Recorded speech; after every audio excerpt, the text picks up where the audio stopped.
At around 4 o'clock today, Michael Jackson emerged from his scheduled Aer Lingus flight from Paris. He made his way down the plane steps holding a masked child's hand. His face and head were covered with a hood, baseball hat and a scarf. With him were at least 2 adults and 2 other mask-wearing children. They're believed to be Jackson's 3 children, Prince Michael II and Paris.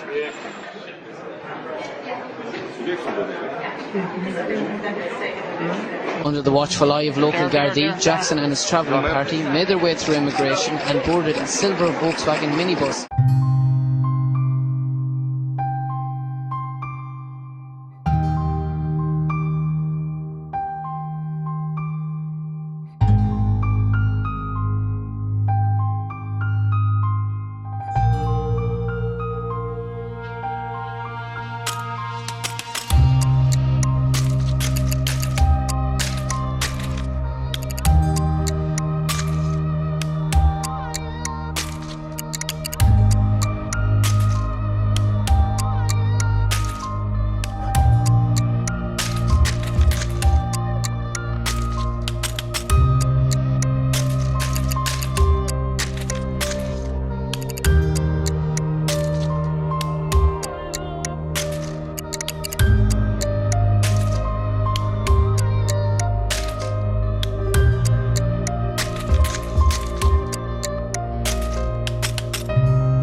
Michael Jackson and his new legal battle. This time his freedom isn't at stake.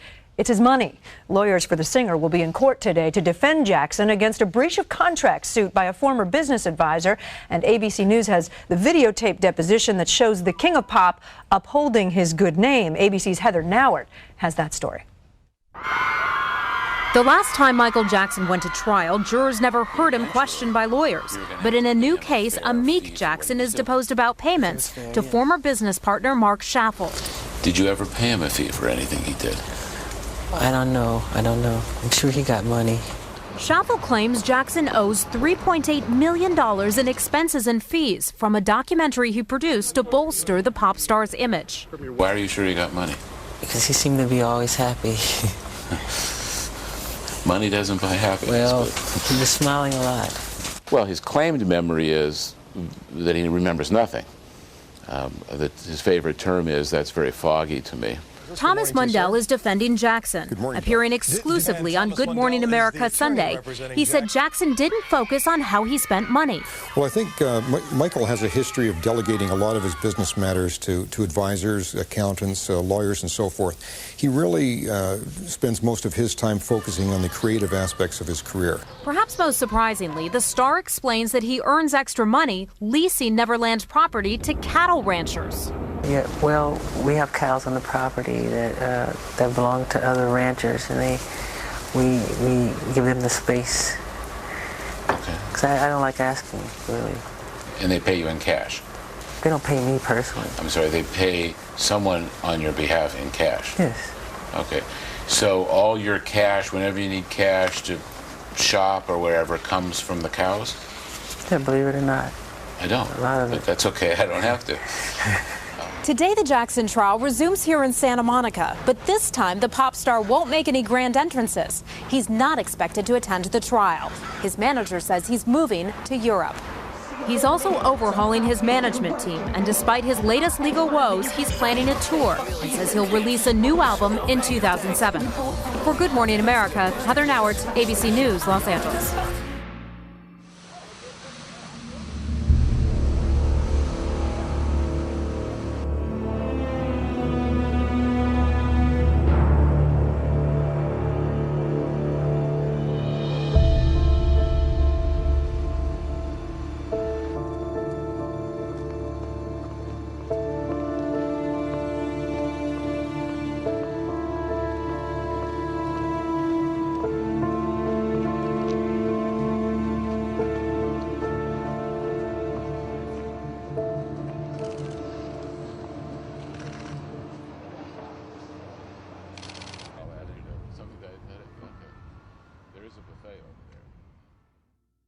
Well, I mean, here's this. This might key your memory. Did he deliver the money in an Arby's bag? Could that be true, yeah. Yeah, the money smelled like French fries? It didn't smell like French fries, no. But after that event, when you called Mark for money, would you, instead of asking him for money, would you ask him for French fries? I think that was the term that was used, but I don't remember being over 100,000. I don't. We'll get to that.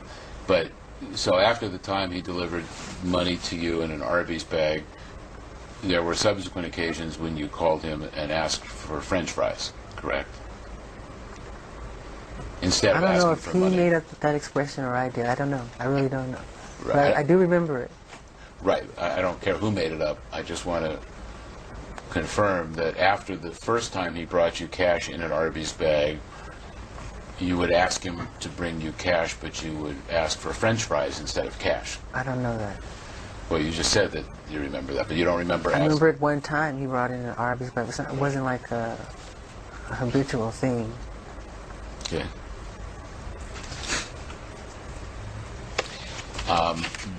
Do you remember it ever happening after that one time where you called him and asked for French fries instead of asking him for cash? Could have been. It could have been. And you remember sometimes asking him to supersize those fries? I don't remember that. You're obviously aware, certainly after a couple of hours of questions and your memory being refreshed, you certainly are aware that Mr. Schaffel was undertaking projects with your consent.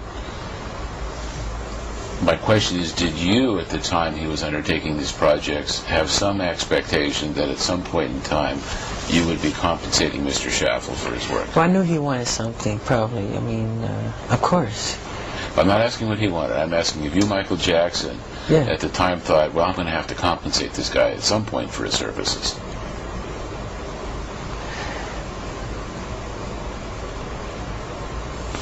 I do remember him at times with these long letters of what he should be paid or something like that, wanting me to sign things, but I can't tell you in detail, no. My question is not what he did. Now my question is what you were thinking as you were aware that Marc Schaffel was doing these projects for you. Did you have an awareness that at some point in time you were going to have to compensate him for undertaking these projects. Sure, even though he didn't talk about it. So sure, you understood that at the time he was doing these projects, you knew eventually you were going to have to pay him a fair fee for what he was doing. If it was fair, yes.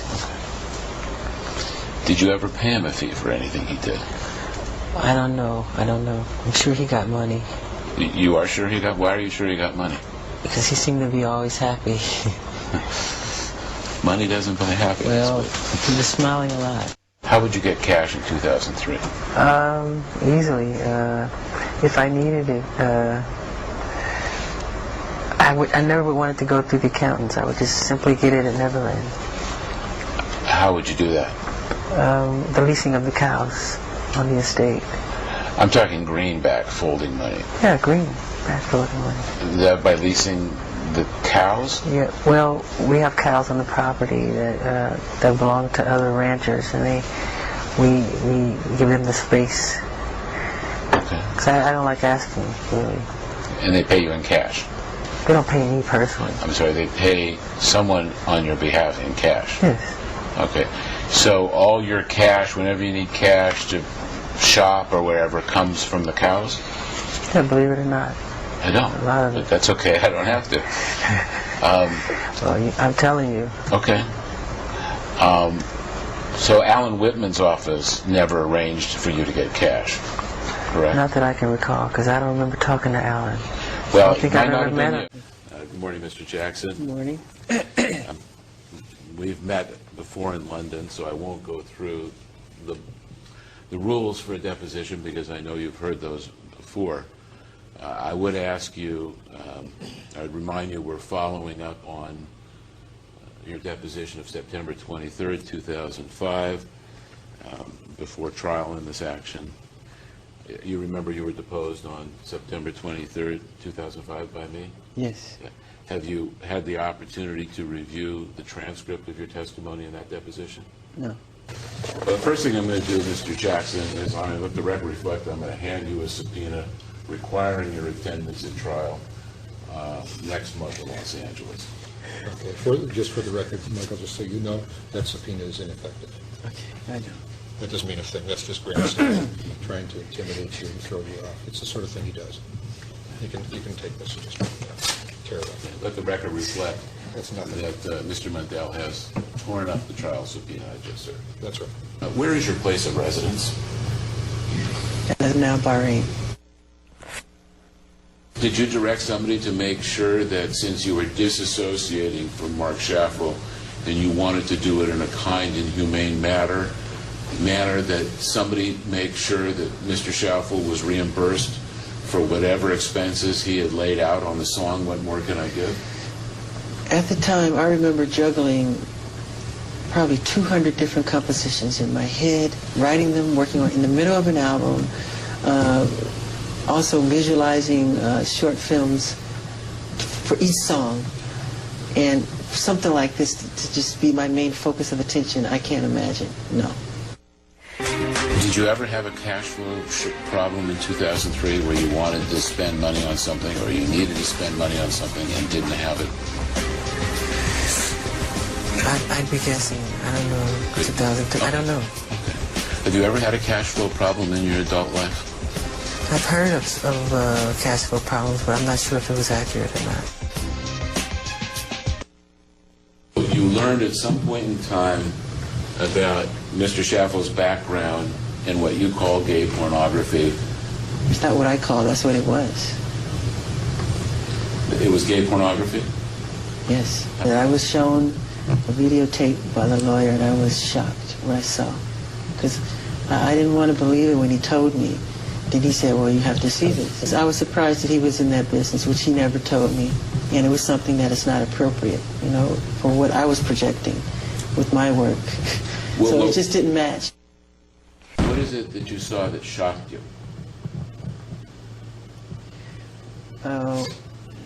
Marc directing this film and what he did in the film. What I saw on the screen, I didn't believe it. So. What did you see on the screen that you didn't believe? he was directing two guys. They were completely naked from head to toe, and he was directing, telling one what to do with the other, and he grabbed their penis or something. And it shocked you? Well, because I was surprised that he was in that business, which he never told me, and it was something that is not appropriate, you know, for what I was projecting with my work. So it just didn't match. It's like, you know that. Which part of it was not appropriate? You know that. Well, it just wasn't appropriate. I don't think mothers who are watching this sort of thing or know about this relationship, knowing that we're going to do, knowing what my agenda is coming up, what material I have coming forth to the world, what songs, what film ideas, the two won't go together. That's what it was. And myself. So you use the word pornography. What do you mean by the word pornography? What do I mean by it? Right. That's what it was. Because at first on the screen, they were doing one thing, then when he came in, he was like directing the whole thing. And that's pornography, I think. So you're actually not trying to make a legal definition of pornography. You're just saying that you saw naked men holding each other's penises and that bothered you. Well, I'm just telling you what I saw.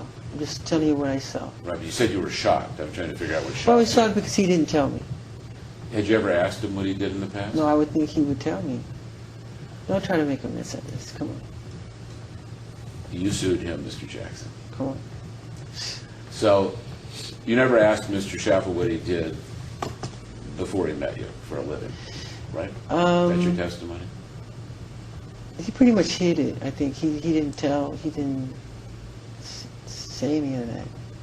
I just asked you if you ever asked him. I've ever asked him. I could have, but he didn't say it. Do you remember asking him what he used to do for a living? He used to talk about stories about his life, but he never talked about that. Back to what shocked you in this film. Did it shock you that it was a gay-themed show? No. What shocked me that he was involved in that whole circle, and I didn't know. It's like you thinking that you know one person, then there's another something, another character there. I didn't know, I had no idea that it was something that he was involved with.